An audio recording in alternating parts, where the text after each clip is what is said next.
आज फाइनली महिमा की शादी का दिन भी आ चुका था। तो आज महिमा की शादी है, तो उससे पहले कुछ रस्में की गई जो कि थी करवा चौथ की रस्म।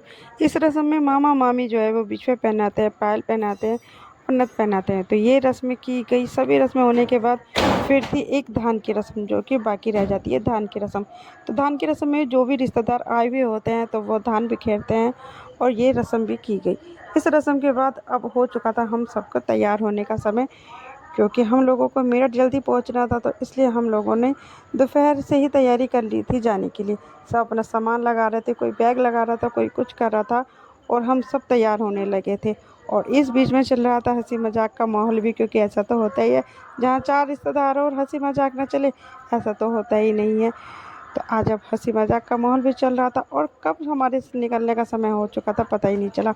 लेकिन निकलने से पहले हंसी मजाक में भावुकता का भी समय आ चुका था, क्योंकि महिमा घर से निकलने से पहले थोड़ी सी रोने लगी थी। और रोना तो आता ही है, क्योंकि जब लड़की अपने घर से विदा होती है तो उसे रोना तो आ ही जाता है।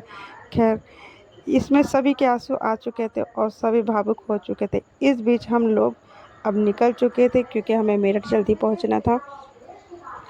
मेरठ पहुँचते पहुँचते हमें शाम हो चुकी थी, लेकिन हम शाम से खैर अंधेरे होने से पहले ही पहुंच चुके थे। और अंधेरे होने से पहले हमारी वहाँ पर एंट्री हो गई थी। सबसे अच्छी बात थी कि हम सबसे पहली बार टाइम पे